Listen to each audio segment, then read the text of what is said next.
وَإِذْ قَالَ رَبُّكَ لِلْمَلَائِكَةِ، اب روحانی آسمان کی باتیں اور زمین سے اس آسمان کے تعلق کی باتیں شروع ہو رہی ہیں۔ تب جب خدا تعالیٰ نے روحانی انتظام مکمل فرما لیا تو فرشتوں سے کہا، قال ربو کا، جب تیرے رب نے فرشتوں سے کہا۔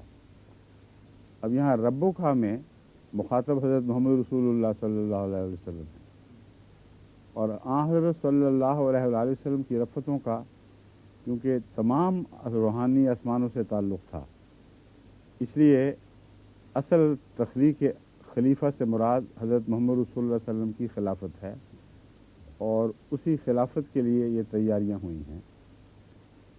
بس ربوں کا کے لفظ نے یہ راہ کھول دیا، اس پر سے پردہ اٹھا دیا کہ یہاں وہ کون سا خلیفہ ہے جو پیدا کرنا مقصود تھا۔ وَإِذْ قَالَ رَبُّكَ، اے محمد تیرے رب نے فرشتوں سے کہا، انی جاعل فی الارض خلیفہ، میں زمین میں ایک خلیفہ بنانے والا ہوں۔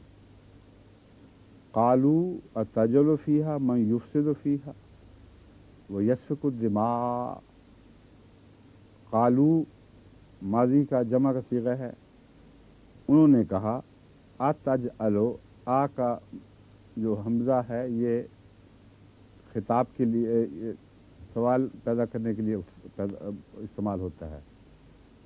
آ کیا، آ کا مطلب ہے کیا، آ تجعلو، کیا تو بنائے گا، فیہا اس میں یعنی زمین میں، من یفسد فیہا جو اس زمین میں فساد برپا کر دے گا، ویسفک الدماء اور خون بہائے گا۔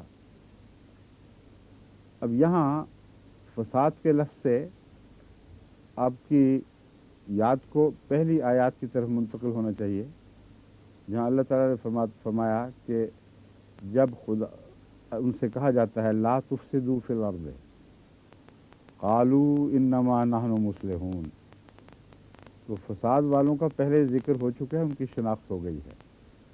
فسادی وہ ہیں جو خلیفہ کے مخالف ہوں گے، نہ کہ خلیفہ خود۔ بس خلیفۃ اللہ کے ساتھ جو فساد کا مضمون فرشتوں نے باندھا ہے وہ دراصل خلیفۃ اللہ کی ذمہ داری نہیں ہے۔ خلیفہ کے ظہور کے ساتھ کچھ فساد ظہور ہوتے ہیں، اور وہ فساد جو ظاہر ہوتے ہیں وہ خلیفہ سے تعلق نہیں رکھتے ہیں، اللہ کے خلیفہ سے، بلکہ مخالفین سے تعلق رکھتے ہیں۔ بس پہلے ہی یہ مضمون خوب کھولا جا چکا ہے، اس لیے فرشتوں کا جو اعتراض تھا یا سوال تھا وہ بے محل تھا۔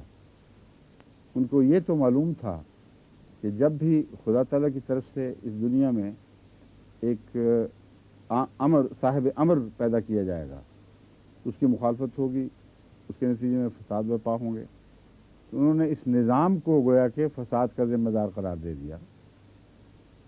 حالانکہ نظام فساد کا ذمہ دار نہیں ہوتا، نظام شکنی فساد کی ذمہ دار ہوتی ہے۔ وَيَسْفِكُ الدِّمَاء، اور خون بہائے گا اس میں۔ بس آن حضرت صلی اللہ علیہ وآلہ وسلم کے زمانے میں جن کے خلاف فساد ہوا وہ محمد رسول اللہ صلی اللہ علیہ وسلم اور آپ کے ساتھی تھے، جن کا خون بہایا گیا وہ حضرت محمد رسول اللہ صلی اللہ علیہ وسلم اور آپ کے ساتھی تھے۔ وَنَحْنُ نُسَبِّحُ بِحَمْدِكَ وَنُقَدِّسُ لَكَ، اے خدا تو اس لیے قائم کرے گا کسی کو زمین میں کہ وہ تیری حمد کرے اور تسبیح کرے، تو ہم تھوڑے تو نہیں تسبیح کرنے والے اور حمد کرنے والے۔ حال یہ ہے کہ ہم تو موجود ہیں، اس لیے کیا ضرورت ہے ایک مصیبت سے ہٹ کر پھر تسبیح کروائی جائے؟ اچھی بھلی پرامن تسبیح ہو رہی ہے اور حمد کے گیت گائے جا رہے ہیں، تو پھر کیا ضرورت ہے؟ قال انی عالم ما لا تعلمون، اللہ نے فرمایا میں زیادہ جانتا ہوں ان باتوں کو جو تم نہیں جانتے۔ یعنی تسبیح و تحمید ایک تخلیق کے ساتھ ایک نسبت رکھتی ہے، اس تخلیق کا ایک دائرہ ہوتا ہے، وہ اپنے دائرے سے بڑھ کر تسبیح و تحمید نہیں کر سکتی۔ اور یہاں ایک اور ثبوت اس بات کا ملا کہ لازماً حضرت رسول کریم صلی اللہ علیہ وآلہ وسلم مراد تھے، کیونکہ معراج کے واقعہ میں سب فرشتے آسمانوں کی حدود تک محدود رہے ہیں، یہاں تک کہ جبرائیل بھی 7ویں آسمان کی حد سے تجاوز نہیں کر سکا۔ ایک ہی وجود ہے جو ان حدود کو پھلانگ کر آگے نکلا ہے، محمد رسول اللہ صلی اللہ علیہ وسلم ہے، اور کوئی نبی بھی نہیں جا سکا۔ اس لیے خلیفتاً سے مراد ایک خاص عظیم الشان خلیفہ ہے۔